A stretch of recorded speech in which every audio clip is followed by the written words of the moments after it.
বাংলায় রাষ্ট্রপতি শাসনের সুপারিশ করছে এবার স্বয়ং রাজ্যপাল, না কোনো বিরোধী শিবির নয়, সরাসরি রাজ্যপাল সিভি আনন্দ বোস।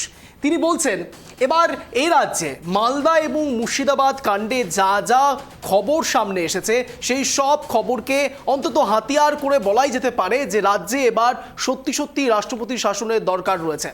এই কথাটি যদি সত্যি কোনো বিজেপির নেতৃত্বরা বলতেন কিংবা বিরোধী শিবির থেকে অন্য কেউ বলতেন তাও মানা যেত, কিন্তু স্বয়ং রাজ্যপাল যখন এই বিষয়ে হস্তক্ষেপ করছেন তখন বলতেই হচ্ছে এমন কি হচ্ছে রাজ্যে, কি কি ঘটনা সামনে আসছে যার জেরে রাজ্যপালকে পর্যন্ত বলতে হচ্ছে যে রাষ্ট্রপতি শাসন দরকার। এই সুপারিশ কাকে করা হয়েছে? স্বরাষ্ট্রমন্ত্রীকে করা হয়েছে। আজ একেবারে সরাসরি সরকার এবং প্রশাসনের দিকে আঙুল তুলে দাবি তোলা হয়েছে এ রাজ্যে বিএসএফ পাকাপাকিভাবে মোতায়েন করা হোক, অথবা বিশেষ করে মালদা এবং মুর্শিদাবাদ আন্তর্জাতিক সীমান্তে, ভারত এবং আন্তর্জাতিক সীমান্তের মাঝে বিএসএফের মোতায়েন হওয়া অত্যন্ত দরকারি। যদি বিএসএফ মোতায়েন করা না যাচ্ছে, যদি এ সব কিছুর ঊর্ধ্বে উঠে যাচ্ছে সব হিসেব, তাহলে রাষ্ট্রপতি শাসন অর্থাৎ আর্টিকেল 356 জারি করা হোক বঙ্গে। অর্থাৎ মালদা এবং মুর্শিদাবাদ ঠিক কী জন্য উত্তপ্ত হয়েছিল আপনারা জানেন। ওয়াকফ ইস্যুতে যখন মুর্শিদাবাদের বিভিন্ন জায়গায়, কখনো ধুলিয়ান, কখনো সুতি, কখনো বা শামশেরগঞ্জ, বিভিন্ন জায়গায় ঘটনা প্রবাহে একের পর এক সাধারণ মানুষের ওপর অত্যাচার হয়েছে এমন খবর সামনে এসেছে। খবর এসেছে এমনটাও যে কোনো এক ব্যবসায়িক প্রতিষ্ঠান থেকে লুটপাট চলেছে। কোনো এক মৌলবাদী, যারা কট্টর মৌলবাদীতে বিশ্বাসী, যারা কট্টর মৌলবাদী, তারা প্রত্যেকে একত্রিত হয়ে এই সমস্ত কাজ করেছেন এমনটাও দাবি তুলেছিল সরাসরি বিজেপির পক্ষ থেকে বিরোধী শিবির। এবার সে জায়গা থেকে সুকান্ত মজুমদার, রাজ্য সভাপতি, বালুরঘাটের সাংসদ, সেই ব্যক্তি এবং তার সঙ্গে সঙ্গে বিরোধী দলনেতা শুভেন্দু অধিকারী একের পর এক সেখানে গিয়েছেন। সন্ধিক্ষণ তৈরি করার হিসেব চলছিল এবং ঠিক তার মাঝে পেহেলগাঁও অ্যাটাক, অর্থাৎ আপনারা জানেন 22শে এপ্রিল যে ঘটনা ঘটেছিল সেই ঘটনার প্রবাহ, এবং তারপর থেকে এখনো পর্যন্ত বিজেপিকে অর্থাৎ কেন্দ্র সরকারকে তৃণমূল কংগ্রেস বারংবার নিশানা করে বলা হচ্ছিল যে আইবি রিপোর্ট থাকা সত্ত্বেও কেন কোনো রকম পদক্ষেপ নেওয়া গেল না, অর্থাৎ 27 জন পর্যটক যারা ছিলেন তাদেরকে কেন প্রাণে বাঁচানো গেল না। এই প্রশ্ন কারা তুলছেন? এই প্রশ্ন তুলেছেন বিরোধী শিবির। উল্টো থেকে সেই বিরোধী শিবির সরাসরি কেন্দ্র সরকারের পাশে রয়েছেন এমনটাও বার্তা দিয়েছেন। অর্থাৎ কেন্দ্রে যখন এই আইবি রিপোর্ট নিয়ে যাবতীয় ধোঁয়াশা চলছে, তখন ঠিক সে জায়গায় রাজ্যে এবার সেই একই রকম ইস্যু আবারও সামনে এলো।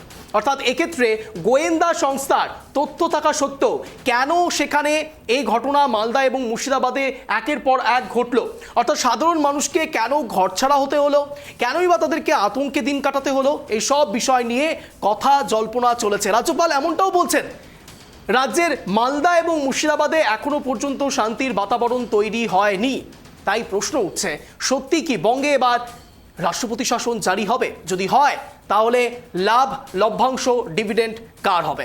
আজ এই বিষয় নিয়েই আলোচনার প্রসঙ্গে আসবো। নমস্কার, আমি অঞ্জল, আপনারা দেখছেন ট্রাইব টিভি বাংলা। এখন ঠিক ঘড়ি কাটা 6:57 মানে আপনারা জানেন শব্দের কাটাকাটি। আজও শব্দের তীরে জব্দ হবে ইস্যু। আর ঠিক এ জায়গায় আমার প্রথম প্রতিবেদন আপনাদের সামনে রাখছি, তারপর আসছি বিস্তারিত আলোচনা। দেখুন, মুর্শিদাবাদে ওয়াকফ অশান্তি নিয়ে রাজ্যপালের রিপোর্ট। কেন্দ্রীয় স্বরাষ্ট্র মন্ত্রকে জমা পড়ল রাজ্যপালের রিপোর্ট। তাতে লেখা রয়েছে, মুর্শিদাবাদের ঘটনা পূর্ব পরিকল্পিত, স্থানীয় প্রশাসনের ব্যর্থতা, ধর্মীয় পরিচয়ের ক্ষেত্রে রাজনৈতিক শোষণ।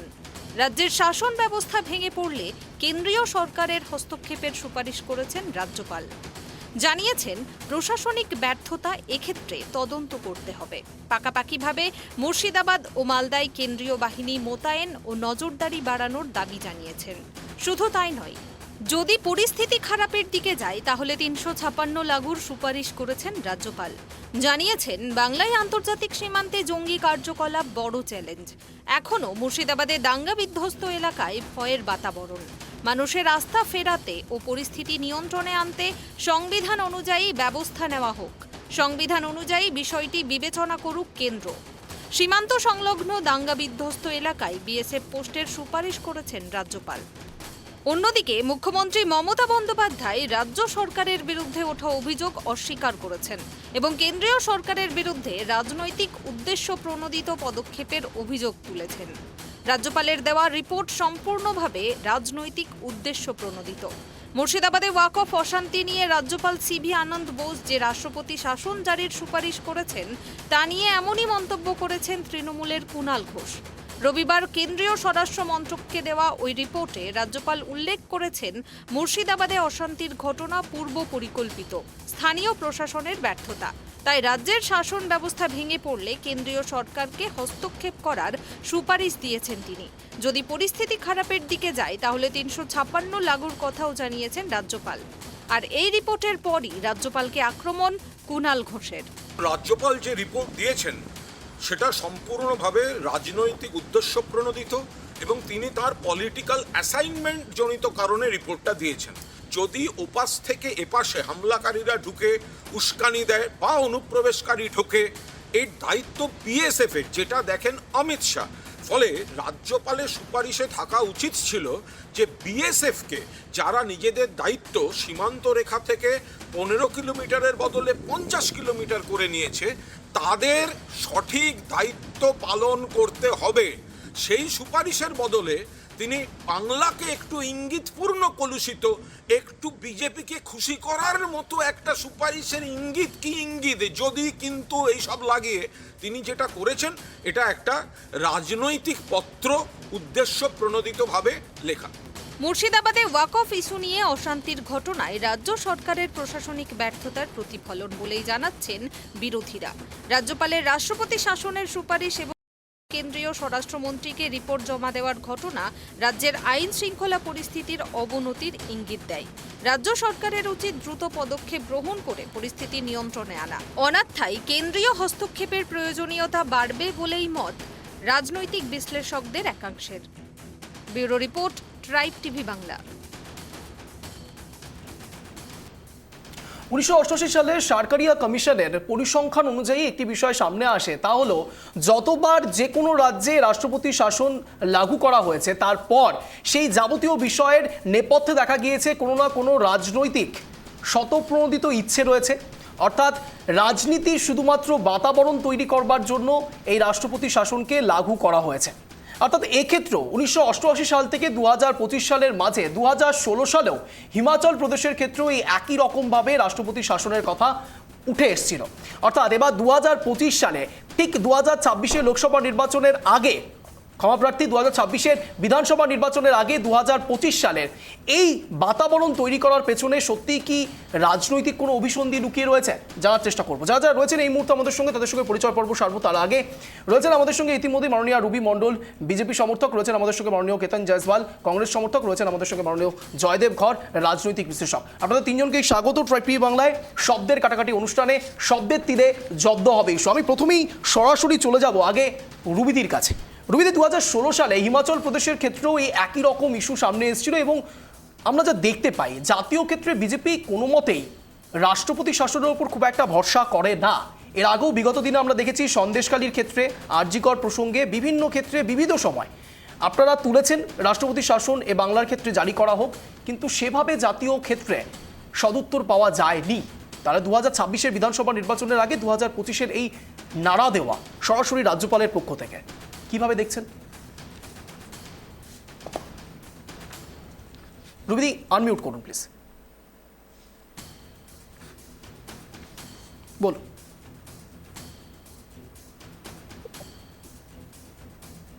সাউন্ড আসছে না রুবিদি।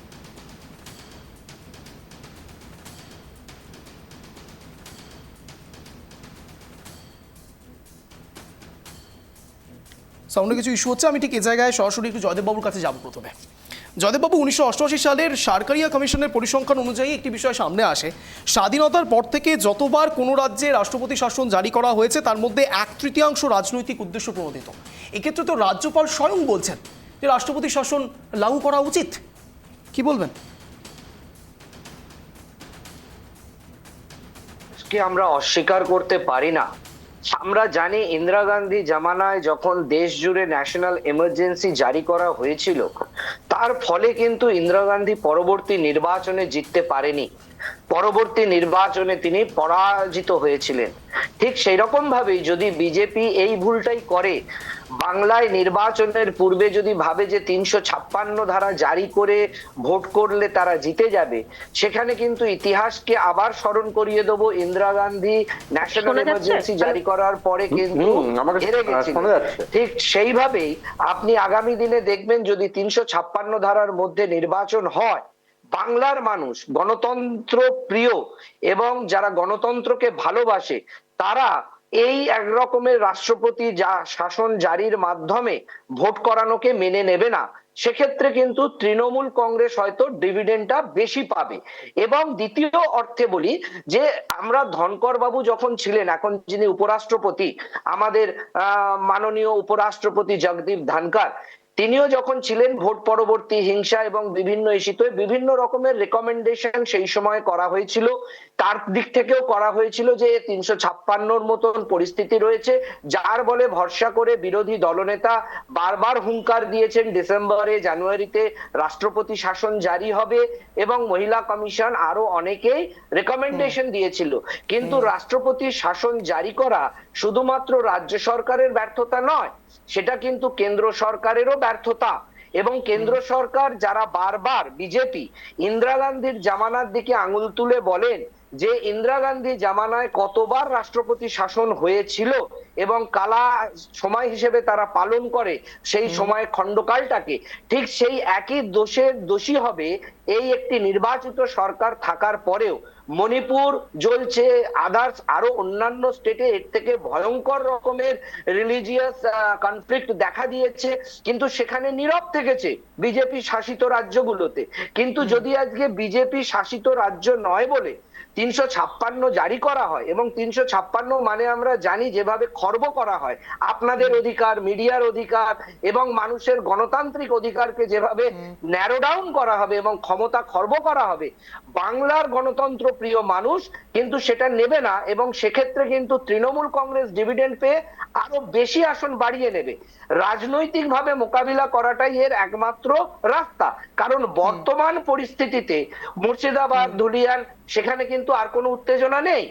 এটা কিন্তু স্পন্টেনিয়াস একটা ঘটনা। আপনাকে একটু বিরত করছি, এই মুহূর্তে আমাদের সঙ্গে জুড়ে গেছেন মাননীয় সুকান্ত ঘোষ, রাজনৈতিক বিশ্লেষক। সুকান্ত বাবু, আপনাকে স্বাগত শব্দের কাটাকাটি অনুষ্ঠানে। আমাদের সঙ্গে কংগ্রেসের পক্ষ থেকে সমর্থন করছেন কেতন জয়সওয়াল, আমাদের সঙ্গে রয়েছেন রাজনৈতিক বিশ্লেষক জয়দেব ঘর, এবং বিজেপির পক্ষ থেকে সমর্থন করছেন রবি মণ্ডল। আমি আবারও জয়দেব বাবুর কাছে যাবো। জয়দেব বাবু, এই জায়গা থেকে আজকে মুর্শিদাবাদ প্রেক্ষিতে এই রেকমেন্ডেশনটা করার অর্থ কিন্তু এটা সুপ্রিম কোর্ট পর্যন্ত যাবে। কারণ আমরা দেখেছি রাজ্যপাল কিভাবে বিভিন্ন বিলকে সই না করায় রাজ্য সরকারের পক্ষ নিয়ে, তামিলনাড়ু সরকারের পক্ষ নিয়ে রাষ্ট্রপতি এবং রাজ্যপালকে সুপ্রিম কোর্ট ভার্ডিক্ট দিয়েছে।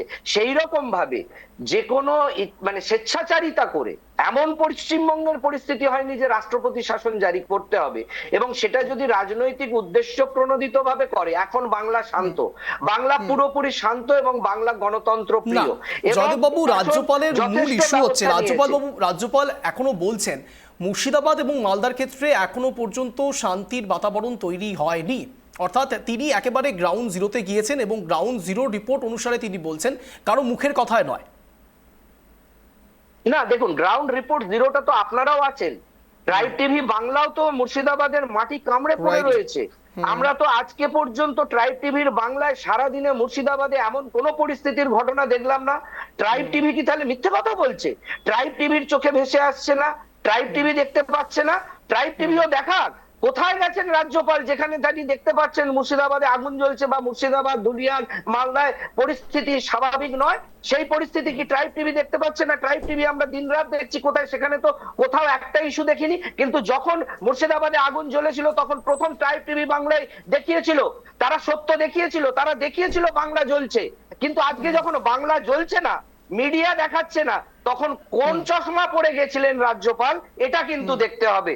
সেই চশমার রংটা কি গেরুয়া, নাকি সেটা সানগ্লাসের যে রং সেই রংটা কি সাদা ছিল, না কোনো রঙে তিনি অন্য কিছু দেখেছেন?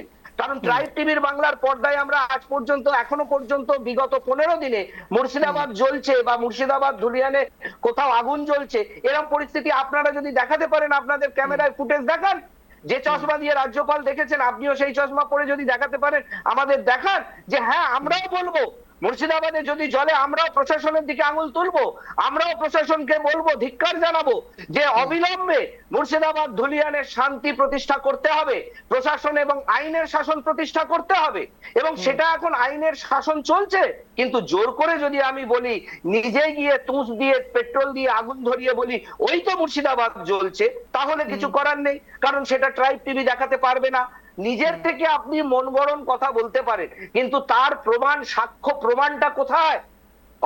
অঞ্জন বাবু, আজকে দাবি তো করা যেতেই পারে, আমরাও তো দাবি করতে পারি উত্তরপ্রদেশ জ্বলছে, বিহার জ্বলছে, বিভিন্ন রাজ্য জ্বলছে, বিভিন্ন রাজ্যে এই রাজনৈতিক কনফ্লিক্ট বিচ্ছিন্নভাবে ঘটনা ঘটছে, এবং সেটাকে ইস্যু করে বিজেপি রাজ্য হলে সেটা ভালো, বা সেটা আর ধামাচাপা দেওয়া হবে, আর যেটা বিরোধী শাসিত রাজ্য সেখানে 356 জারি করা হবে। এই বিচারিতা যদি বিজেপি করে, বিজেপি পশ্চিমবঙ্গে 2026-এ কিন্তু আরো খারাপ ফল করবে, কারণ বাংলার মানুষ গণতন্ত্র প্রিয় মানুষ, বাংলার মানুষ কিন্তু কোন রকমের চাপিয়ে দেওয়া বা জোর জুলুমকে মেনে নেয় না। সেই জায়গা থেকে যদি একেবারে তাই জয়দেববাবু, বাংলার মানুষ ঠিক কি ভাবছে সেই পোলিং আমরা আজ করেছিলাম ট্রাইব টিভি বাংলায়, আপনাদের সামনে অবশ্যই সেই পোলিং আমি রাখবো, কিন্তু তার সঙ্গে সঙ্গে এটাও অত্যন্ত গুরুত্বপূর্ণ একটি বিষয় আপনি আলোকপাত করেছেন, তা হলো ঠিক কোন চশমা দিয়ে রাজ্যপাল দেখেছেন। সত্যিই তো তাই, কোন চশমা দিয়ে দেখেছেন সেটা আমি বিজেপির থেকেও জানার চেষ্টা করব, কংগ্রেসের থেকেও জানার চেষ্টা করব, রুবিদির কাছে আসবো। রুবিদি, আপনার কাছে প্রথম প্রশ্নটাই যেটা ছিল তা হলো, এর আগেও আমরা দেখেছি 2016 সালে হিমাচল প্রদেশের উদাহরণ যদি আমরা ধরে নিই, সেই ক্ষেত্রেও আমরা দেখেছি সরাসরি রাষ্ট্রপতি শাসনের কথা উঠে এসেছিল। এবং প্রশ্ন হচ্ছে, জাতীয় ক্ষেত্রে বিজেপি কোনো মতেই চায় না যে কোনো রাজ্যের ক্ষেত্রে এইভাবে রাষ্ট্রপতি শাসন আনা হোক, অন্তত তার ক্ষেত্রে তাদের মূল যেটা দাবি তা হলো তাতে রাজ্যের সরকারের ক্ষেত্রে একটি বাড়তি ডিভিডেন্ড পেয়ে যায় তারা। কিন্তু এই ক্ষেত্রে শুভেন্দু অধিকারী থেকে শুরু করে সুকান্ত মজুমদার থেকে শুরু করে প্রত্যেকে রাষ্ট্রপতি শাসনের কথা বলছেন, কিন্তু এবার প্রসঙ্গ আর তালটা অন্য জায়গায় কাটলো, রাজ্যপাল স্বয়ং বলছেন রাষ্ট্রপতি শাসনের কথা। রুবিদি। হ্যাঁ, রাজ্যপাল দেখুন, উনি নিজে গেছিলেন, ওখানে গিয়ে পরিষ্কার সিচুয়েশন গুলো দেখেছেন এবং সাধারণ মানুষের কাছে গেছে।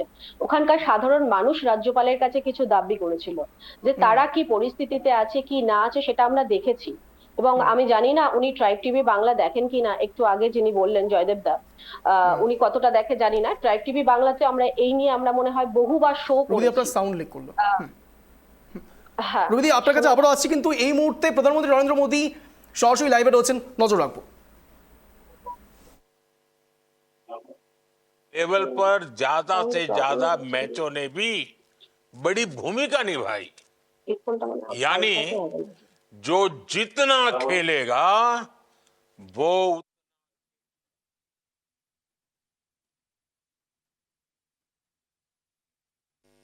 आप सभी एथलीट्स को नेशनल लेवल के खेल की बारीकियों को समझने का मौका मिलेगा। आप बहुत कुछ सीख सकेंगे। साथियों, ओलंपिक्स कभी भारत में आयोजित हो, ये हर भारतीय का सपना रहा है। आज भारत प्रयास कर रहा है कि साल 2036 में ओलंपिक्स हमारे देश में हो। अंतर्राष्ट्रीय स्तर पर खेलों में भारत का दबदबा बढ़ाने के लिए स्पोर्टिंग टैलेंट की स्कूल लेवल पर ही पहचान करने के लिए सरकार स्कूल के स्तर पर। ব্যাক টু রুবিদি, আপনি বলছিলেন ট্রাইব টিভি বাংলার কথা, বলুন। বাংলাতে এর আগেও শো করেছি, আমি জানি না জয়দেব দা কতবার দেখেছে। আমি বলবো জয়দেব দা মনে হয় ব্যস্ত ছিলেন বলে দেখতে পারেনি। আমরা এই নিয়ে বহুবার শো করেছি যে কি কি সিচুয়েশন ওখানে ফেস করছে মানুষ, এবং মানুষের এরকম ওখানে সিচুয়েশন গেছে যে তারা রাতারাতি গঙ্গার এপারে চলে আসতে, মানে মুর্শিদাবাদ থেকে মালদাতে চলে আসতে বাধ্য হয়েছে, এবং তারা কিভাবে যে নববর্ষটা কাটিয়েছে সেটাও আমরা দেখেছি, আমরা ট্রাইব টিভি বাংলাতেও দেখেছি। এবং রাজ্যপাল সেখানে গ্রাউন্ড লেভেলে গেছেন, সাধারণ মানুষের সাথে কথা বলেছেন, উনি একটা রিপোর্ট তৈরি করেছেন, করে কেন্দ্র সরকারকে পাঠিয়েছেন। কেন্দ্র সরকার কি করবে না করবে সেটা আমরা জানি না, সেটা সরকার ডিসিশন নেবে সেটা। কিন্তু এই মুহূর্তে দাঁড়িয়ে বর্তমানে ইনি যে ভোটে চলে গেল, আমি বলছি ভোট এখনো বহু দেরি আছে, ভোট নিয়ে এখন মাথা ব্যথা করার তো দরকার নেই। এখন আমাদের পরিস্থিতি যেভাবে রয়েছে, যেভাবে আমরা দেখছি, পেহেলগাম ঘটনা তো আমরা ভুলে যাইনি, আমরা তো এক্ষুনি ভুলে গেলে হবে না। আমি জানি না শুধু তৃণমূলের মুখপাত্র এবং তৃণমূলের সমর্থক যারা রাজনৈতিক বিশ্লেষকও আসে তারা কেন সবসময় সিধা গিয়ে ভোটে চলে যায়। আমাদের ভোট নিয়ে এই মুহূর্তে আমরা ভাবনা চিন্তা করছি না, ভোট এখনো অব্দি অনেক দেরি আছে। আমাদের ভাবনা চিন্তা হচ্ছে ভারতবর্ষ নিয়ে, আমাদের দেশ নিয়ে। দেশে এই মুহূর্তে যেটা চলছে, হিন্দু নিধন যজ্ঞ চলছে বিভিন্ন জায়গায়, এবং সেখানে আমরা দেখতে পাচ্ছি পশ্চিমবঙ্গ থেকেও বিভিন্ন পাকিস্তানিদের আমরা দেখতে পাচ্ছি। হ্যাঁ, শোনা যাচ্ছে? হ্যাঁ, শোনা যাচ্ছে রুবিদি, বলুন। বিভিন্ন পাকিস্তানিরা এখানে কিন্তু অনেক বছর ধরে, প্রায় 30 বছর ধরে বসবাস করছে, তাদের নথি নেই সেটাও আমরা দেখছি, এবং অবৈধ বাংলাদেশে অনুপ্রবেশ করে আছে সেটাও আমরা দেখেছি। এবং স্বরাষ্ট্র মন্ত্রক থেকে পেহেলগাম ঘটনার পর একটা জিনিস জারি করা হয়েছিল, প্রত্যেকটা রাজ্য সরকারকে বলা হয়েছিল যে প্রত্যেকটা রাজ্যকে এটা দায়িত্ব নিয়ে কাজটি করতে হবে, যে এখানে কত অবৈধ অনুপ্রবেশকারীরা ঢুকে আছে, কত বাংলাদেশি আছে, কত পাকিস্তানি আছে, সেটা কিন্তু আইডেন্টিফাই করে ইমিডিয়েটলি সেই সব তথ্য কিন্তু স্বরাষ্ট্র মন্ত্রকে পাঠাতে হবে এবং তাদের পাঠানোর ব্যবস্থা করতে হবে। সেই হিসেবে আমরা এই রাজ্য সরকারকে এখন অব্দি কিছু করতে দেখিনি। হ্যাঁ, তবে এই রাজ্য সরকারকে আমরা দেখেছি যে বাংলাদেশি জঙ্গিদেরকে ভোটার লিস্টে নাম ঢোকাতে, এবং এই রাজ্যের সরকারকে আমরা দেখেছি এই রাজ্য সরকারের সিম্বলে, তৃণমূল কংগ্রেসের সিম্বলে দাঁড়িয়েছে, সেটা হচ্ছে অবৈধ অনুপ্রবেশকারী। আমরা ভুলে গেলে হবে না, আমাদেরকে কিছু নামগুলো আমাদের মনে থাকা খুব স্বাভাবিক। আলোরানী সরকারের যদিও এখনো কেস চলছে, আর লাভলি খাতুনের কথাও আমরা ভুলিনি, যদিও ওটা মানে এই কথাগুলো তো আমাদের ভুলে গেলে হবে না, যে এই রাজ্যের তৃণমূল কংগ্রেসের সিম্বলে এরা দাঁড়িয়েছে, তারা অনুপ্রবেশকারী। এবং এই যে সিচুয়েশনটা আজকে গিয়ে দাঁড়িয়ে গেছে, এটা মারাত্মক সিচুয়েশন গিয়ে দাঁড়িয়ে আছে, কারণ বিভিন্ন ভাবে এই জঙ্গিরা বিভিন্ন জায়গায় স্প্রেড করে যাচ্ছে। আমরা এই মুহূর্তে ভোট নিয়ে ভাবছি না, আমরা এই মুহূর্তে ভাবছি কিভাবে দেশকে সুরক্ষিত রুবিদি, সত্যি একদমই না, একদমই না। এই মুহূর্তে আমরা ভোট নিয়ে সত্যি ভাবছি না, আমরা ভাবছি কিভাবে না, আমরা একটা বিষয় আমাকে শুধু একটু বুঝিয়ে দিন তো রুবিদি। 2019 সাল লোকসভা নির্বাচন, এবং সেখানে পুলওয়ামা অ্যাটাক হলো। পুলওয়ামা অ্যাটাক নিয়ে কার্যত প্রধানমন্ত্রী নরেন্দ্র মোদী তার সভা থেকে কি বলেছিলেন আপনি জানেন? আচ্ছা বেশ, পেহেলগাঁও কাণ্ড নিয়ে বিহারে যখন তিনি যাচ্ছেন, জনসভায় তার বক্তব্য রাখছেন, তখন সেখানেও তিনি পেহেলগাঁও ইস্যুকে সামনে রাখছেন, যেখানে প্রধানমন্ত্রী নরেন্দ্র মোদী একজন নির্বাচনী সভায় গিয়ে এ ধরনের বক্তব্য রাখতে পারেন। তারপরেও আপনি বলছেন যে আপনারা ভোটের নিরিখে কিচ্ছু করছেন না। ছেড়ে দিন, বিধানসভা নির্বাচন 2026-এর বাংলায় রয়েছে, তার আগে রাষ্ট্রপতি শাসনের কথা হঠাৎ করেই রাজ্যপালের মুখে চলে এলো। এর আগে সন্দেশখালী ঘটনা ঘটেছে, আরজিকর কাণ্ডের ইস্যু হয়েছে, বিভিন্ন রকম ইস্যু সামনে এসছে, তখন একবারও মনে হলো না রাষ্ট্রপতি শাসনের কথা রাজ্যপালের বলার কথা? হঠাৎ করে 2026-এর বিধানসভা নির্বাচনের আগে, শুনে নেবেন প্লিজ রুবিদি, 6 মাস মাত্র আমরা সময় পাবো, তার মধ্যে আবারও নতুন করে আমাদেরকে ভোটের নিরিখে ভোট করাতে হবে, তারপরেও আপনারা বলছেন যে আপনারা কিচ্ছু ভাবছেন না ভোটের নিরিখে। না, দেখুন, আমরা এই মুহূর্তে ভোট নিয়ে ভাবছি না, আমাদের দেশ নিয়ে আগে ভাবতে হবে, এটা একদম স্বাভাবিক জিনিস। এবং ভোটের কথাই যদি বলতে হয় তাহলে এটাও আমাদের বলতে হবে যে, হ্যাঁ, জয়দেব বাবু কিছু বলবেন বলে হাত তুলছেন। জয়দেব বাবু, আপনার সময় আমি 10 সেকেন্ড রুবিদি একটা জিনিস বলে দিই। পেহেলগামের পরে সর্বদলীয় বৈঠকে প্রধানমন্ত্রী থাকতে পারেন না, তিনি বিহারে ভোটের প্রচারে চলে যান। না, তিনি একবারে তার পদক্ষেপগুলো জয়দেব বাবু আপনারা বলছেন রাষ্ট্র আগে দেশ আগে, অথচ সর্বদলীয় বৈঠকে তিনি নেই। তার 12টা পদক্ষেপ তার নেওয়া হয়ে গেছে। আপনারা ভাবছেন কিভাবে মেসেঞ্জারে ব্লক, ইউটিউবে সমর্থন করুন, মেসেঞ্জারে স্ট্রাইক, ইউটিউবে স্ট্রাইক, মেসেঞ্জারে স্ট্রাইক, ইউটিউবে স্ট্রাইক, অবৈধ অনুপ্রবেশ, বর্ডারে কোনো স্ট্রাইক হয়নি রুবিদি, মেসেঞ্জারে স্ট্রাইক হয়েছে আর বর্ডারে স্ট্রাইক হয়নি। আর ইউটিউব ব্লক হয়েছে, ইউটিউব ব্লক হয়েছে আর মেসেঞ্জার ব্লক হয়েছে। বড় অ্যাকশন কোনটা? মেসেঞ্জার আপনারা ব্লক করেছে। লজ্জা না না, আপনি সত্যিটা বলুন, লজ্জাটা আপনি আমাদের করে সত্যিটা বলুন। যখন রাজনৈতিক বিশ্লেষক হিসেবে তখন আপনি পরিচয় আমার দিয়ে, পিঠ চাপড়াতেন, যখন তৃণমূলের হয়ে কথা বলে, আপনি আমার পিঠ চাপড়াতেন। আজকে সর্বদলীয় বৈঠকে গেছেন আর আপনি রাষ্ট্রের কথা বলছেন, দেশের কথা বলছেন। আপনি দেশকে ভালোবাসেন, রাষ্ট্রকে ভালোবাসেন, আর আপনার আমার প্রধানমন্ত্রী সর্বদলীয় বৈঠক ছেড়ে বিহারে প্রচারে গেছিল। দেখুন, বিহারে প্রচারে গেছিল না গেছিল, সেখান থেকে তারা ডিসিশন নিয়েছে কোথায় কি করবে, কিন্তু প্রধানমন্ত্রী একটু সময় বসেছিল না, তার একের পর এক বৈঠক আমরা দেখেছি, এবং ট্রাইব টিভি বাংলাতেও আমরা দেখেছি, এবং বিভিন্ন নিউজ চ্যানেলে আমরা দেখেছি যে কিভাবে প্রধানমন্ত্রী একের পর এক পদক্ষেপ করছে। এই মুহূর্তে দাঁড়িয়ে যেটা সর্বপ্রথম দরকার, আমাদের এখানে যারা অনুপ্রবেশকারী আছে, কারণ আমরা যদি দেখি শামশেরগঞ্জ এবং ওই পোর্শনটা যদি আমরা দেখি, আমরা জানি 125 কিলোমিটার যে রাস্তা আছে বাংলাদেশের সাথে একদম সারাউন্ডিং এ বর্ডার রয়েছে, সেখানে মাত্র 42, হ্যাঁ হ্যাঁ, সেখানে মাত্র 42% মানে 42 কিলোমিটার আছে, যেখানে শুধুমাত্র সেটা হচ্ছে মানে স্থলভাগ। ঠিক আছে, বাকিটা পুরোটাই হচ্ছে জলভাগ, মানে গঙ্গার এপারে যদি ডুব দিয়ে ওপারে গিয়ে পদ্মা নদী। ঠিক আছে, এই জায়গাটা প্রচন্ড প্রচন্ড প্রচন্ড রিস্কি। এটা জানি না আমি, মানে ম্যাপটা যদি আপনি এখানে দেখাতেন ভালো হতো। এই বিষয়টা আমাদের বুঝতে হবে যে এই বিষয়টা খুব ইজি না। আর এই মুহূর্তে বাংলাদেশের যা পরিস্থিতি, পুরোপুরি মৌলবাদী শাসন চলছে, আমরা দেখতে পাচ্ছি, সেটা তো অস্বীকার করার জায়গা নেই। সুতরাং বাংলাদেশ এবং পাকিস্তান যেভাবে ভারতবর্ষকে এই মুহূর্তে দাঁড়িয়ে অ্যাটাক করার চেষ্টা করছে, বিভিন্ন ভাবে স্লিপার সেল ঢুকিয়ে, এই কথা তো আমরা অস্বীকার করতে পারবো না। এবং ভারতবর্ষকে সুরক্ষিত করতে গেলে আমাদের পশ্চিমবঙ্গ নিয়ে ভাবতে হবে, কারণ এই পশ্চিমবঙ্গ থেকেও কিন্তু অনেক জঙ্গি পাওয়া গেছে। এবং সবার আগে যেটা আমাদের ভাবতে হবে সেটা হচ্ছে সাধারণ মানুষের জনসুরক্ষা। সেই সুরক্ষার কথা ভেবে কিন্তু এই কাজটা করতে হবে, এবং ওই জায়গাটা ইমিডিয়েটলি। রুবিদি, আমি যদি একেবারে আমি বেশি ডিপে যেতে চাইছি না, আমাকে কেতন বাবুর কাছে যেতে হবে, শুধুমাত্র একটু সংযোজন করে রাখবো।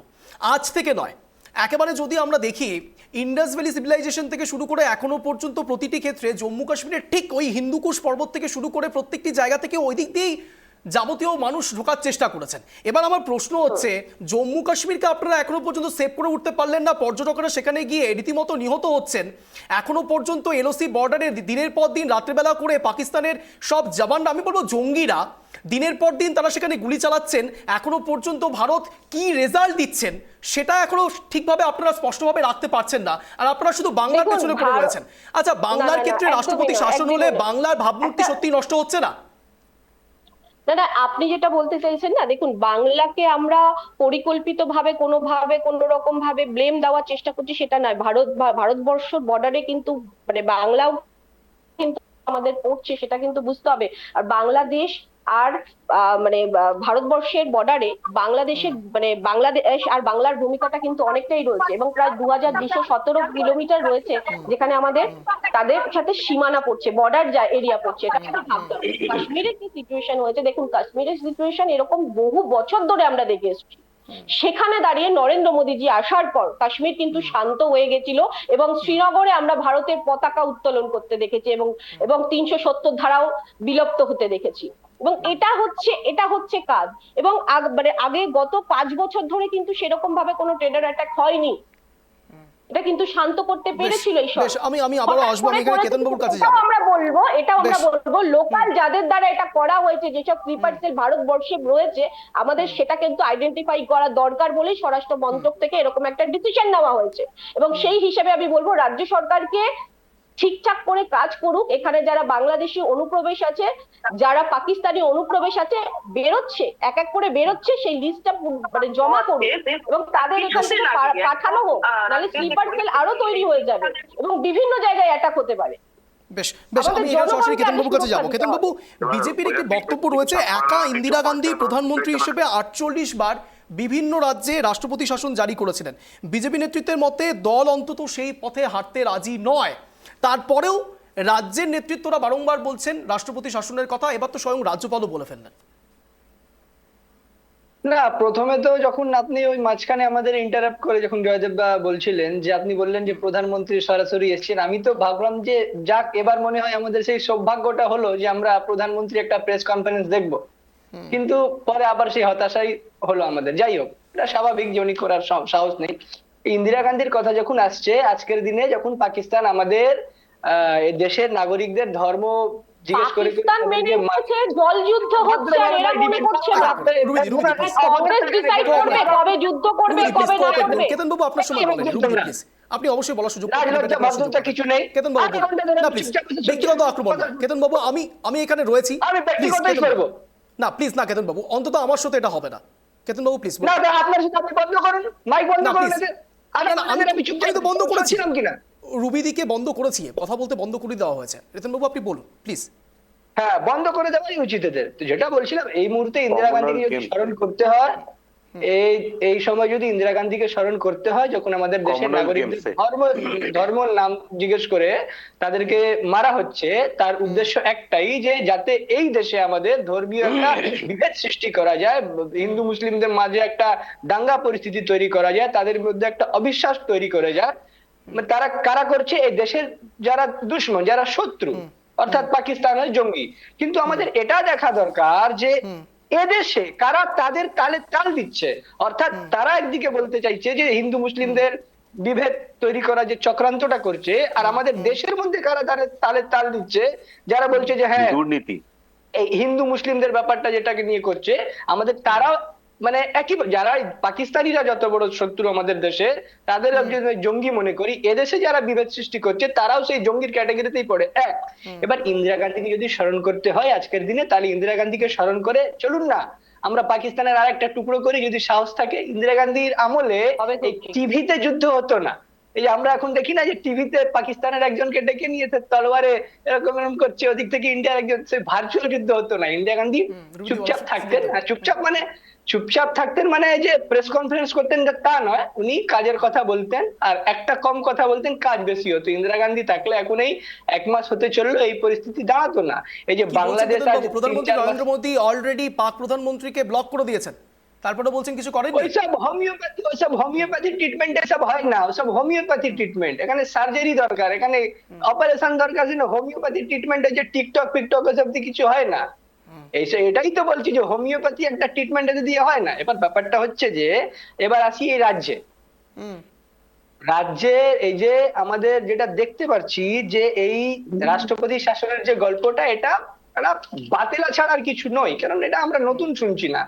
মাঝে মাঝেই বিজেপির যিনি এখন হতাশাগ্রস্ত লিডার অফ অপোজিশন, তার মুখেও আমরা বারবার শুনেছি। আচ্ছা, তারপরে বিজেপির প্রচুর নেতারা বলে থাকে এই আবার মাঝখানে ডিস্টার্ব। আমি কিন্তু এবার দেখবেন এরপর তুমি প্লিজ আপনি কন্টিনিউ করুন, প্লিজ কন্টিনিউ করুন। এভাবে কন্টিনিউ হয় না, আমরা ভদ্রভাবে ডিবেট করি, তো আমার অভদ্রদের সাথে ডিবেট করার অভ্যস্ত নেই, এত প্র্যাকটিসটা করতে হবে। প্লিজ কোঅপারেট করুন। দেখুন এই শোতেই এবার প্র্যাকটিস যদি আপনাকে বলবো মাঝে কথা বলবেন না। কেতন বাবু বলুন। এবার প্র্যাকটিসটা আমি আপনার সই করব, দেখবেন। না প্লিজ বলুন। ব্যাপারটা হচ্ছে যে হ্যাঁ, আমরা গান্ধীর দল, কিন্তু সুভাষ বসুর রাজ্যের তো। ব্যাপারটা হচ্ছে যে হ্যাঁ, যেটা বলছিলাম যে রাজ্যপাল যেটা বলছেন, আমার মনে হয় মাঝে মাঝে যে আমাদের রাজ্যপালের মতো রাজ্যপাল যাতে দেশের প্রত্যেকটা রাজ্যে থাকে, এত তৎপর রাজ্যপাল আমার মনে হয় না আর কোনো রাজ্যে আছে। আমার তো মাঝে মাঝে মনে হয় যদি আমাদের রাজ্যপাল যদি মণিপুরের রাজ্যপাল হতেন, তাহলে মণিপুরের সমস্যাটা 2 বছর অতিক্রান্ত করতে পারতো না। তিনি হয়তো 2 মাসেই মণিপুরকে ঠান্ডা করে দিতে পারতেন। আমার মাঝে মাঝে মনে হয় যে আমাদের একটাই তো রাজ্যপাল, আমরা পারলে এনাকে কাশ্মীরেরও রাজ্যপাল করে দিতে পারতাম। সেখানে তো আবার লেফটেন্যান্ট গভর্নর, আরো পাওয়ার বেশি, যেহেতু ওটা একটা কেন্দ্র শাসিত রাজ্য। ওখানেও মনে থাকলে একেবারে জঙ্গি ঠান্ডা করে দিতে। তাহলে উনি যদি জম্মু কাশ্মীরে যদি আজকে রাজ্যপাল থাকতেন, তাহলে হয়তো সাহসই করতে পারতো না পাকিস্তানি জঙ্গিরা এরকম একটা ঘটনা ঘটানোর। আমাদের রাজ্যপাল যদি মহারাষ্ট্রের রাজ্যপাল হতেন, তাহলে সেখানে হয়তো এই কদিন আগে যে একটা টেনশন বা একটা ঝামেলা হলো, সেগুলো হতো না। কিন্তু ব্যাপারটা হচ্ছে আমরা যেটা দেখেছি, এতদিনে যেটা উপলব্ধি করতে পেরেছি বাংলার মানুষ, যেটা হচ্ছে যে আমরা যে হাতির কথা দেখি না, যে হাতির 2 রকম দাঁত হয়, একটা শোকেসে রাজার মানে বাইরে শুধু দেখার জন্য, একটা চিবানোর জন্য। তো আমাদের কেন্দ্রীয় সরকারের যতগুলো এজেন্সি আছে, সে ইডি হোক, সিবিআই হোক, সবকটাই হচ্ছে ওই হাতির ওই দেখানোর দাঁতের মতো। তারা শুধু আওয়াজ করে, শোরগোল করে, বাজার গরম করে, অথচ কিছু করে না। ঠিক সেই এজেন্সির গুলোর মধ্যেই কেন্দ্রের যে এজেন্ট অর্থাৎ রাজ্যপাল, ওনারও একই। মাঝে মাঝে আবার মমতা দেবীর সাথে খুব ওনার ভাব হয়ে যায়, খুব সুন্দর একসাথে বসে তারা গল্প আড্ডা করেন, খুব প্রশংসাও করেন। আবার মাঝে মাঝে বাজার গরম করতে হবে, তো মানুষ তো ভুলে যাবে যে রাজ্যের একটা রাজ্যপালও আছেন। দেখুন, আমরা কোনোভাবেই বলছি না যে এই রাজ্যে আইন শৃঙ্খলার পরিস্থিতি খুব ভালো আছে, আমরা কোনোভাবেই বলছি না যে এই রাজ্যে আপনি রাষ্ট্রপতি শাসনকে সমর্থন করেন। না, রাষ্ট্রপতি শাসনকে তো সমর্থন করা যায় না অযুক্তি ভাবে, কিন্তু ব্যাপারটা হচ্ছে সময়টা দেখতে হবে। আপনি যেটা বলছিলেন, না মালদা মুর্শিদাবাদে যেটা হয়েছে, সেটা একটা জেলারও একটা 20% এলাকায় হয়েছে। শামশেরগঞ্জ, আমি আপনাকে বলি, শামশেরগঞ্জ, ফারাক্কা, সুতি আর ধুলিয়ান, এই 4টে জায়গায়। কোন বর্ডার মেইনটেইন করে? বাংলাদেশ। কোথা থেকে আসছে তাহলে লোকগুলো? অবশ্যই সেখানে তো হয়েছে না, কেন্দ্রের গোয়েন্দা সংস্থা নেই। কেন্দ্রের গোয়েন্দা সংস্থা নেই যারা যারা বলে থাকে যে ওদের পাপা, ওদের কোট অ্যান্ড কোট পাপা নাকি কোথায় ইউক্রেনের যুদ্ধ থামিয়ে দিতে পারছে, কোথাকার সব করে দিতে পারছে, সারা বিশ্ব নাকি দাঙ্গা হয়ে যাচ্ছে এদের পাপা, আর এই সামান্য একটা স্লিপার সেলদের জবত করতে পারছে না। আচ্ছা, যদি বাইরে থেকে যদি ঢুকছে তার দায়িত্বটা কার? হোম মিনিস্ট্রির দায়িত্ব তো। এগুলো দায়িত্ব এড়িয়ে দিয়ে অন্যের ঘাড়ে চাপিয়ে দেওয়াটা, এটা রাজ্যের তৃণমূল ক্ষেত্রে বলুন বা কেন্দ্রে বিজেপির ক্ষেত্রে বলুন, একই তো। আর একটা কথা, দেখুন মুর্শিদাবাদকে যে বদনাম করা হচ্ছে, সেটার জন্য মুর্শিদাবাদের পরিযায়ী শ্রমিকরা বাইরের রাজ্যে গিয়ে তাদেরকে প্রতারিত হতে হচ্ছে, এটাও একটা আমাদের কিন্তু ভেবে দেখতে হবে। মুর্শিদাবাদ, সেখানে পুলিশের ব্যর্থতার জন্য এই ঘটনাটা হয়েছে 100 বার। সেখানে যে ঘটনাটা হয়েছে সেটা তৃণমূলের চক্রান্ত, জঙ্গিপুরে পুলিশ এবং কার্যত পুলিশের দোকানের ভেতরে প্রবেশ করছে। সেই হ্যাঁ, পুলিশ বলছি তো, আবার হ্যাঁ, 25,752 জনের চাকরি চলে গেলে পরে তাদেরকে লাঠিচার্জ করছে। এই একই পুলিশ, দুরকম ভিন্ন এই রূপ। বাংলার পুলিশ হচ্ছে যারা দুর্বল, যারা ইনোসেন্ট, তাদের উপর বাহাদুরি দেখায়, তাদেরকে লাথি মারে, এই যে আমাদের শিক্ষকরা। আর যেখানে মানে আসলে পাওয়ার এক্সারসাইজ করার দরকার, সেখানে তারপরেও কিন্তু বলছেন রাষ্ট্রপতি শাসনের দরকার নেই। না না, রাষ্ট্রপতি শাসন করুক না রে বাবা। আমরা বলছি সব কথাই বলছি, এই যে পাকিস্তানের বিরুদ্ধেও এই বাতেলা না দিয়ে, ওই হোমিওপ্যাথি ট্রিটমেন্ট না করে কিছু করুক। ঠিক রাজ্যপালের বা রাষ্ট্রপতি শাসনের ক্ষেত্রে একই বক্তব্য, যে বাতেলা না দিয়ে, বাজার না গরম করে, যদি করতে হয় করুন না রে বাবা। আমি বুঝতে পেরেছি। আমি সুকান্ত বাবুর কাছে যাবো। সুকান্ত বাবু, কেতন বাবুর ভাষায় হোমিওপ্যাথিক ট্রিটমেন্ট আর চলবে না, রাজ্য জুড়ে বা দেশ জুড়ে এবার সরাসরি অ্যালোপ্যাথি ট্রিটমেন্টের অত্যন্ত দরকার রয়েছে। অর্থাৎ তুরন্ত অ্যাকশন হবে, ফাস্ট অ্যাকশন হবে, দ্রুততার সঙ্গে অ্যাকশন হবে। সংবিধানের 338 ধারায় বলা হয়েছে, কোনো রাজ্যে তপশিলি জনজাতিভুক্ত মানুষদের যদি সেখানকার সরকার সুরক্ষা কিংবা নিরাপত্তা দিতে ব্যর্থ হয়, সেক্ষেত্রে রাষ্ট্রপতি চাইলে সেই রাজ্যে রাষ্ট্রপতি শাসন জারি করতে পারে।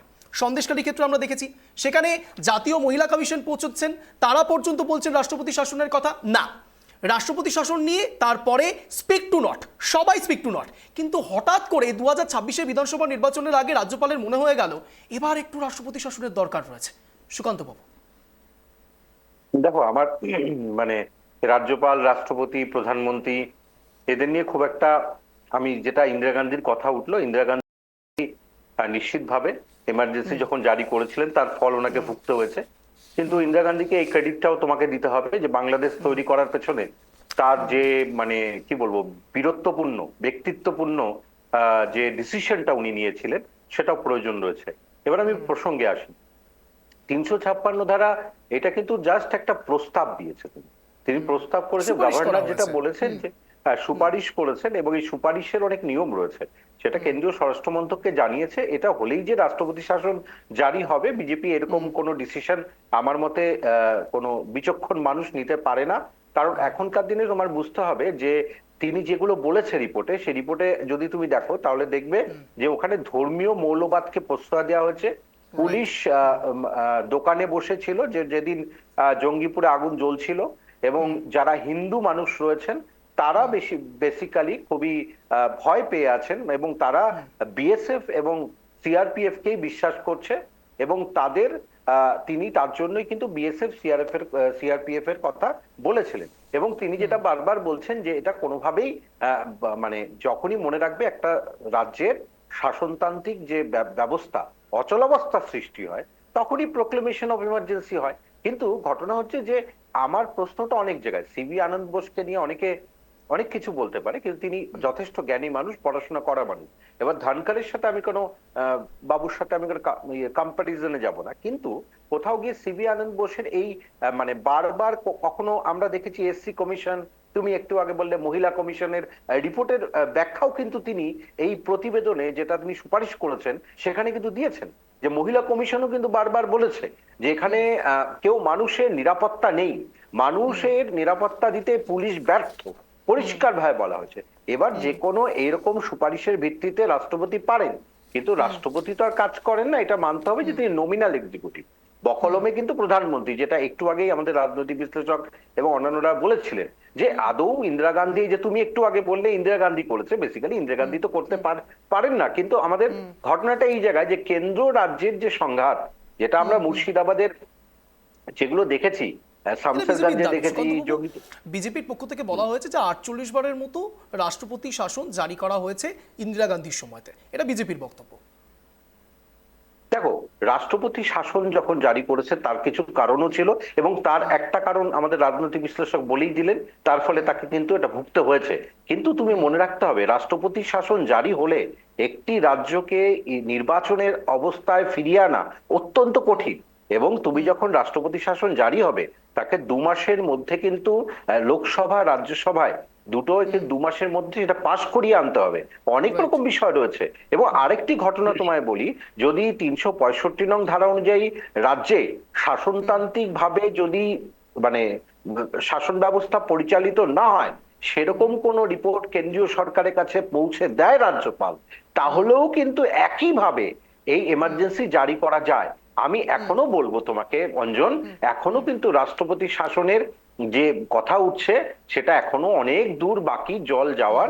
এবং আরেকটা কথা বলতেই হয়, রাষ্ট্রপতি শাসন জারি হলে ভালো তো কখনোই আমরা দেখি না যে ভালো হতে পারে, কারণ তাহলে তো রাষ্ট্রপতি শাসিত শাসন ব্যবস্থায় আমাদের সংবিধানে কাম্য হতো, হয়নি তো। তো সংসদীয় শাসন ব্যবস্থায় রাষ্ট্রপতি শাসন কাম্য নয়, কিন্তু পুলিশ প্রশাসনের যে অপদার্থতা, কোড আনকোড অপদার্থতা, এবং পুলিশ প্রশাসন যেটা করছেন তার ফলে সাধারণ মানুষ এবং হিন্দু, আমি একদম কোড আনকোড বলছি, হিন্দুদের, এটা কিন্তু তার রিপোর্ট বলছে, আমার রিপোর্ট না। এখন প্রশ্ন তুমি যেটা বারবার বলছো, বারবার এই এসসি কমিশন, মহিলা কমিশন, এখন রাজ্যপাল রাষ্ট্রপতি শাসনের কথা বলে, কিন্তু এটা কিন্তু কিছু ক্ষেত্রে আমরা দেখি মানে মাঝে মাঝে একটা গিমিক, মাঝে মাঝে এরকম একটা রাষ্ট্রপতি শাসনের কথা বলা হয়, তারপর তুমি যেটা বললে তোমার কথাটা আমি শুনেই বলছি, তারপর স্পিকটি নট, সে বিষয়ে কোনো কথা ওঠে না। তাহলে এর কতটা গ্রহণযোগ্যতা রয়েছে? কারণ দেখো, সবচেয়ে বড় সমস্যা যেটা আমরা মুর্শিদাবাদে দেখেছি, অত্যন্ত ভয়াবহ, এবং সেই সময় এতদিন পর একটা সময় তো লাগবে, কিন্তু আমি এখনো বলছি যে এই ধরনের গিমিক বা এই ধরনের রাষ্ট্রপতি শাসন হবে, মানুষ এত বোকা নয়, এবং রাষ্ট্রপতি শাসন হলে নিশ্চিতভাবে কিন্তু তৃণমূল কংগ্রেস ডিভিডেন্ড পাবে, কারণ তারা মানুষকে বোঝাতে পারবে যে হ্যাঁ, ভিকটিম কার্ড খেলার একটা জায়গা থাকবে। একদম। কিন্তু এখন আবারও বলছি, সুপারিশ, এটা সুপারিশ থেকে এটা কার্যে পরিণত হতে সময় লাগবে, এই সময়টা কিন্তু অনেকটা অর্জন। হ্যাঁ, বুঝতে পেরেছি। আমি ঠিক এই জায়গায় আপনাদের সামনে একটি পোল ডিসকাশন করব, যেখানে আমি সরাসরি পোলিং রেখেছিলাম, সাধারণ মানুষের কাছ থেকে জানতে চেয়েছিলাম শব্দের কাটাকাটি অনুষ্ঠানে অঞ্জনের সঙ্গে শব্দের তীরে যেখানে জব্দ হয় ইস্যু, সরাসরি পোলিং ডিসকাশনে আমরা যেটা রেখেছিলাম প্রশ্ন, তা হলো বঙ্গে রাষ্ট্রপতি শাসন আপনারা চান, হ্যাঁ অথবা না এর উত্তর কি বলছেন দর্শকরা দেখাবো। দেখুন, বঙ্গে রাষ্ট্রপতি শাসন সমর্থন করছেন হ্যাঁ বলছেন 74% মানুষ, না করছেন 26% মানুষ। শব্দের কাটাকাটি অনুষ্ঠানে অঞ্জনের সঙ্গে আমার প্রশ্ন সরাসরি ছিল, বঙ্গে রাষ্ট্রপতি শাসন সমর্থন করেন? হ্যাঁ বলছেন 74% মানুষ, না বলছেন 26% মানুষ। দেখুন, ঠিক এই জায়গা থেকে রাজনৈতিক ব্যক্তিত্বরা কি চাইছেন বা কি বলছেন সেটার উপর দাঁড়িয়ে সম্পূর্ণ কিছু নির্ভর করে না। এখানে বিজেপি কি বলছে, তৃণমূল কি বলছে, কংগ্রেস কি চাইছে, সিপিআইএম বা কি চাইছে, মূল বিষয় সাধারণ মানুষ কি চাইছেন। হ্যাঁ, সাধারণ মানুষ সরাসরি ট্রাইব টিভি বাংলার এই অনুষ্ঠান দেখছেন, এবং এই মুহূর্তে দাঁড়িয়ে তাদের মূল বিষয় যা উঠে আসছে তা হলো তারা রাষ্ট্রপতি শাসন সমর্থন করছেন। অন্তত 74% মানুষ যারা ইতিমধ্যে বলছেন হ্যাঁ রাষ্ট্রপতি শাসন সমর্থন করেন, এটা তো ভাবার বিষয়। আমি ঠিক এখানেই জয়দেববাবুর কাছে যাব। জয়দেববাবু, সরাসরি পোলিং ডিসকাশন যখন হচ্ছে সেখানে সাধারণ মানুষ বলছেন হ্যাঁ রাষ্ট্রপতি শাসন সমর্থন করছেন, তারা এর নিরিখে ঠিক কি কারণ থাকতে পারে বলে মনে করছেন? প্রথমত আপনার এই পোলিংটাকে সম্মান জানিয়ে এবং এর পুরো নির্ভরযোগ্যতা বিশ্বস্ততা মেনে নিয়েও আমি বলবো, যে কোনো পোলিং এর ডেটা, স্যাম্পল, কালেকশন, রিজিয়ন, অনেক কিছু ভ্যারিয়েবলস থাকে যেগুলো ডিপেন্ড করে পোলিং এর রেজাল্টটা কি আসবে সেটার উপর। কিন্তু আমি যদি দেখে নিই যে আপনার সমস্ত ভ্যারিয়েবলস গুলো এবং সমস্ত স্যাম্পল গুলো ঠিক আছে, সেখানে যে রিপোর্টটা আপনি পাচ্ছেন সেটার কারণ হচ্ছে অ্যান্টি ইনকামবেন্সি ফ্যাক্টর। এটা তো অস্বীকার করার জায়গা নেই, সেটা যারা শাসন ক্ষমতায় রয়েছে তৃণমূল সরকার তারা নিজেরাও জানে অ্যান্টি ইনকামবেন্সি ফ্যাক্টর কাজ করছে, বিভিন্ন ইস্যুতে কাজ করছে, নিয়োগের ইস্যুতে, চাকরি যাওয়া ইস্যুতে, এবং সেটা ড্যামারেজ ফিল আপ করবার জন্য মাননীয় মুখ্যমন্ত্রী মমতা বন্দ্যোপাধ্যায় বিভিন্ন রকমের তদবির করছেন, বিভিন্ন ব্যবস্থা নিচ্ছেন। কিন্তু এই রাষ্ট্রপতি শাসন জারি হওয়ার প্রেক্ষাপটটা কি, যে জনগণকে আপনারা জিজ্ঞেস করেছেন, তারা কি হিন্দু মুসলমান, কি মুসলিমকে টাইট দিতে বা হিন্দুকে ডিভিডেন্ড পাইয়ে দিতে তারা চাইছে, না তারা চাইছে তৃণমূল কংগ্রেসের যে দুর্নীতি বা যে সমস্ত চাকরি যাওয়া, নিয়োগ না হওয়া, এই ফ্রাস্ট্রেশন থেকে তারা রাষ্ট্রপতি শাসন চাইছেন। তারা ভাবছেন যে একটা অল্টারনেটিভ যদি কিছু আসে তাহলে বুঝি আমাদের রাজ্যের এগুলো সব ভালো হয়ে যাবে। তারা কিন্তু এটা বুঝছেন না যে রাষ্ট্রপতি শাসনটা জারি হচ্ছে কোন ইস্যুতে। আপনি কি সেটা স্পেসিফিক্যালি আপনার কোশ্চেনিয়ারিতে রেখেছিলেন যে রাষ্ট্রপতি শাসন হলে পশ্চিমবঙ্গে মুসলিমরা একেবারে টাইট হয়ে যাবে, হিন্দুদের একদম রবরবা হয়ে যাবে, হিন্দুরা নৃত্য করবে আর মুসলিমরা একেবারে কুঁকড়ে যাবে, এই ভিত্তিতে রাষ্ট্রপতি শাসন চাইছেন আপনি? তারপরে দেখতেন স্যাম্পেলের রিপোর্ট অন্য। কিন্তু আপনার স্যাম্পেলের রিপোর্টে রাষ্ট্রপতি শাসন, হ্যাঁ কেন না তৃণমূল সরকারের ওপর অনাস্থা, তৃণমূল সরকারের ওপরে আমার বিশ্বাস নেই বা তৃণমূল সরকারের ওপর রাগ, তার অল্টারনেটিভ হিসেবে তারা একটা অল্টারনেটিভ খুঁজে নিচ্ছে যে রাষ্ট্রপতি শাসন হোক। কিন্তু রাষ্ট্রপতি শাসন জারি হবার কারণটা হিন্দু মুসলমান বা রাইট বা সাম্প্রদায়িক, এটা কি আপনার স্যাম্পেলে উঠে আসছে? সেটা বুঝতে হবে। এবং রাষ্ট্রপতি শাসন জারি হলো কি ইস্যুতে, সেটা যখন তৃণমূল সরকার বাংলার মানুষকে বোঝাবে, যেভাবে আবাস বন্ধ করেছিল, আবাসের টাকা বন্ধ করে বোঝাতে চেয়েছিল দুর্নীতি হয়েছে, কিন্তু তৃণমূল সরকার মানুষকে বুঝিয়ে দিল যে তোমাদের হকের টাকা বিজেপি মেরে দিয়েছে, আটকে দিয়েছে, তোমাদের ঘর বাড়ি করতে দেয়নি। মানুষ কিন্তু সেই কথাই সমর্থন করে ভোট দিয়েছে বিজেপির বিরুদ্ধে গিয়ে, যার জন্য আজকে আসন সংখ্যা লোকসভায় কমেছে। কারণ তারা ভেবেছিল আবাসের টাকা আটকে দিয়ে পাবলিককে টাইট দেবে এবং তৃণমূলের দুর্নীতিটাকে তারা হাইলাইট করবে। তৃণমূল কাউন্টার করলো যে তোমাদের ভাগের টাকা, তোমাদের প্রাপ্য টাকা কেন্দ্র দেয়নি, 100 দিনের কাজের টাকা তোমাদের দেয়নি, বিজেপি তোমাদের সঙ্গে বিমাতৃসুলভ আচরণ করছে, অতএব তোমরা বিজেপির বিরুদ্ধে ভোট দাও। ঠিক সেই রকম ভাবে রাষ্ট্রপতি শাসন জারি হবার ইস্যুটা কি, কারণটা কি, তৃণমূল যেভাবে বুথে বুথে অ্যাড্রেস করবে, সেই অ্যাড্রেসটা বিজেপি করে উঠতে পারবে না তার সংগঠনের অভাবে। বেশ, আমি এখানে কেতনবাবুর কাছে যাবো। কেতনবাবু, আপনি হাত তুলছেন, শুধুমাত্র একটি বিষয় সংযোজন করব। গুজরাটে সম্প্রতি 30শে এপ্রিল সম্ভবত, যদি খুব ভুল না হয়, সেখানেও বাংলাদেশিদের পাওয়া গিয়েছে, অনুপ্রবেশকারীদের, এবং তাদের ঘর বাড়ি গুড়িয়ে দেওয়া হয়েছে।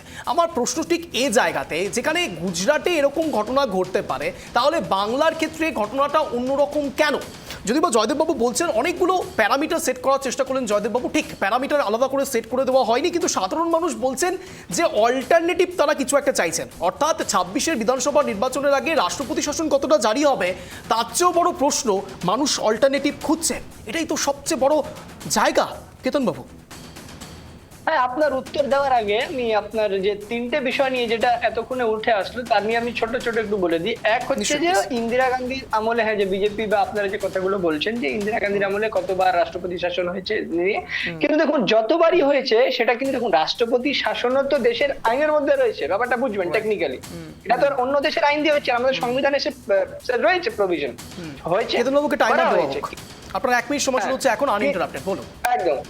কিন্তু এই আমাদের ইতিহাসে একমাত্র উদাহরণ আছে যেখানে রাষ্ট্রপতি শাসনকে রিভাইভ করে দেওয়া হয়েছে কোর্টের থ্রু, সেটা হচ্ছে কিন্তু 2016 সালে। রাজ্যটা ছিল উত্তরাখণ্ড। আপনি যেটা প্রথমে বলছিলেন হিমাচল, সেটা হিমাচল না, সেটা উত্তরাখণ্ড। তো এটা গেল, তার মানে হচ্ছে যে ইন্দিরা গান্ধীর আমলে যে রাষ্ট্রপতি শাসনগুলো লাগানো লাগানো ছিল, হ্যাঁ, আর 2016 সালে যেটা লাগানো ছিল সেটাকে কোর্ট আবার সেটার কথাই উদাহরণ দিচ্ছিলাম, সেটা হিমাচল প্রদেশের ঘটনা। হ্যাঁ, তো এটা বুঝতে হবে যে বিজেপি যেটা লাগলো সেটা অসাংবিধানিক ভাবে লাগালো সেগুলো। আর সেকেন্ড, এবার হচ্ছে যে বিজেপির প্রতিনিধি বলছিলেন যে দেশ জুড়ে হিন্দু নিধন হচ্ছে, তাহলে এটা তো লজ্জার বিষয়, যেখানে রাষ্ট্রপতি থেকে নিয়ে প্রধানমন্ত্রী থেকে নিয়ে স্বরাষ্ট্রপতি থেকে নিয়ে গৃহমন্ত্রী থেকে নিয়ে সমস্ত কেউ হিন্দু, যারা মানে কি হিন্দু হৃদয় সম্রাট, যারা রাজনীতিতে বা তারা সরকারি ক্ষমতাতে এসেছিল এই বলে যে আমরা নাকি হিন্দুদের উদ্ধার করবো, হিন্দুদের আমরা ডেভেলপ করবো, কিন্তু তাদের আমলে যদি হিন্দু নিধন থাকে তাহলে এদেরকে তো ছুঁড়ে ফেলে দেওয়া উচিত। আর সেকেন্ড হচ্ছে যে কমিশনের কথাগুলো বলছিলেন, নারী কমিশন আসছে, এসসি কমিশন আসছে, ইডি আসছে, সিবিআই আসছে, এই কমিশন ওই কমিশন, ওই একটা ফ্যাক্ট ফাইন্ডিং টিম আসছে, কিন্তু এসে হচ্ছেটা কি আদতে? ওই বাজার গরম করা হচ্ছে, বাতলা হচ্ছে, তারপর চলে যাচ্ছে। এখানে তৃণমূল যথারীতি চুরি করে যাচ্ছে, দুর্নীতি করে যাচ্ছে, সন্ত্রাস করে যাচ্ছে, কোনো রিহাই আছে কি বাংলার মানুষের? বাংলার মানুষ বুঝে গেছে এই তৃণমূলকে জব্দ করা বিজেপির দ্বারা হবে না। বেশ, আমি এবার রুবিদির কাছে যাবো। রুবিদি, আপনার 1 মিনিট সময় শুরু হচ্ছে এখন, আনইন্টারাপ্টেড, বলুন। দেখুন, কংগ্রেসের কথা আর মৌলবাদীদের কথা না একদম মিলে যায়। আমি জানি না কেন বারবার করে এটা হয়। কংগ্রেসের হাত পাকিস্তানের সাথ, সেটা বারবার করে বোঝা যায়। এখন ভারতবর্ষের সাপোর্টের থেকে এরা বেশি কংগ্রেসের সাপোর্ট করতে পারে, এটা বারবার করে বোঝা যাচ্ছে। আর ইন্দিরা গান্ধীর সময় যেভাবে আমরা দেখেছি রাষ্ট্রপতি শাসন হয়েছে কথায় কথায়, সেভাবে কিন্তু বিজেপি আসার পর বিজেপি শাসিত রাজ্য বলুন, পুরো ভারতবর্ষ জুড়ে সেরকম আমরা কিন্তু কেতন বাবু, আনইন্টারাপ্টেড সেশন, প্লিজ কোঅপারেট করুন। আমরা ওই গোডসের মতো লোককে আমরা কেতন বাবু, আনইন্টারাপ্টেড সেশন, আপনি এতদিন ধরে আসছেন আমাদের প্যানেল ডিসকাশনে, প্লিজ কোঅপারেট করুন। আর মুর্শিদাবাদ মালদাতে স্থায়ীভাবে বিএসএফ ক্যাম্প বসানো হোক, Please, Ketan Babu, sound mute করুন। বলতে দিন। মুর্শিদাবাদ এবং মালদায় স্থায়ীভাবে বিএসএফ ক্যাম্প বসানোর জন্য একটা স্থায়ী দাবি করা হয়েছে, কারণ সেখানে এই মুহূর্তে দরকার, কারণ সিচুয়েশন এখনো অব্দি কন্ট্রোলে আসেনি, এটা একদম সত্যি। কারণ ওখানে সাধারণ জনগণ যারা ভুক্তভোগী এই কথা তারাই বলছে, এবং রাজ্যপাল সেই হিসেবেই রিপোর্টটা তৈরি করেছে। এবার সেই হিসেবে যদি এটা বারবার করে রাজ্যপাল এটা উল্লেখ করেছে, ওখানে যদি দাঙ্গা বিধ্বস্ত যদি পরিবেশ, যদি ভয়ানক যদি কিছু তৈরি হয়, এটা করার পর কিছু তৈরি হয়, তখন যেন 356 যেন জারি করা হয়, সেটা বারবার করে মেনশন করেছে। তো এমনিতেও আমাদের রাজ্যের বিভিন্ন জায়গায় আমরা যে দেখছি সন্দেশখালী থেকে শুরু করে মুর্শিদাবাদ, মালদা, কোনো জায়গাতে কিচ্ছু সিস্টেম ঠিক নেই। এবং 365 ধারা এই মুহূর্তে সত্যি লাগু হওয়া দরকার, কারণ সাধারণ মানুষের সুরক্ষা। 365 না 356? 356, আমি মিস্টেক করেছি। দুটো ধারা একেবারে আলাদা এবং অত্যন্ত গুরুত্বপূর্ণ। 365 ধারা অত্যন্ত গুরুত্বপূর্ণ। আমি এখানে জয়দেব বাবুর কাছে যাবো। জয়দেব বাবু, আপনার 1 মিনিট সময় শুরু হচ্ছে এখন, আনইন্টারাপ্টেড, বলুন। প্রথমত আপনাদের পোলটাকে মেনে নিয়ে তৃণমূল কংগ্রেসকে ড্যামেজ কন্ট্রোলে নামতে হবে। ট্রাইব টিভির বাংলা পর্দায় যে উঠে এলো তথ্যটা, ভয়ঙ্কর তথ্য, যে মানুষ একটা অল্টারনেটিভ চাইছে, সেটাকে কাউন্টার করার জন্য তৃণমূল কংগ্রেসকে উচিত এখনই পাবলিককে অ্যাড্রেস করা, বুথে বুথে অ্যাড্রেস করা। এবং আমার দৃঢ় বিশ্বাস তৃণমূল কংগ্রেস সজাগ সচেতন ভাবে বুথে বুথে সেটা অ্যাড্রেস করবে। 2026-এ কামব্যাকের জন্য তারা চেষ্টা করবে। এবং বিজেপি যদি রাজনীতিটা বাংলার মানুষের সঙ্গে সম্পৃক্ত হয়ে মিডিয়ার কাঁধে ভর করে বা রাজ্যপালের কাঁধে ভর করে জিততে না চায়, তাহলে হয়তো আগামী দিনে তারা ভালো ফল করবে। কিন্তু তারা যদি ভাবে তাদের পশ্চিমবঙ্গের মসনদটা মিডিয়া বা রাজ্যপাল বা কেন্দ্রীয় স্বরাষ্ট্র মন্ত্রক বা ইডি সিবিআই পাইয়ে দেবে, তাহলে কিন্তু তারা আরো পশ্চাদপসরণ করবে এবং পশ্চিমবঙ্গের মানুষ এই ধরনের রাজনীতিকে মেনে নেবে না। সেক্ষেত্রে আপনাদের সব থেকে বড় আজকের যে পোল হলো, বিস্ফোরক তথ্য উঠে এলো, এটা তৃণমূল কংগ্রেসের কাছে অ্যালার্মিং। তৃণমূল কংগ্রেসকে এর জন্য যথোপযুক্ত সময় আছে, ব্যবস্থা নিতে হবে, যাতে মানুষের আস্থা বিশ্বাসটাকে আবার রিগেইন করতে পারে। বেশ, একেবারে অন্তিম নজরে রয়েছে কেতন বাবু, আমি আর সময় দিতে পারছি না, আমি সুকান্ত, রুবিদি প্লিজ, আমি সুকান্ত বাবুর কাছে যাবো। সুকান্ত বাবু, আপনার 1 মিনিট সময় শুরু হচ্ছে এখন, আনইন্টারাপ্টেড, বলুন। দেখো, পোল তো অনেক রকম ভেরিয়েবল থাকে, স্যাম্পল থাকে, সুতরাং পোলের এই ব্যাখ্যা যদি আমি ধরেই নিই, এটা কারণ হচ্ছে সাধারণ মানুষের যেটা অ্যান্টি ইনকামবেসির ফ্যাক্টর কথা বলা হলো, কিন্তু রাজ্যপাল যে রিপোর্ট দিয়েছে তাতে কিন্তু একটা গুরুত্বপূর্ণ শব্দবন্ধ রয়েছে, পূর্ব পরিকল্পিত। এবং কিছু কিছু জায়গায় পুলিশ কিন্তু ঠুটো জগন্নাথ হয়েছিল।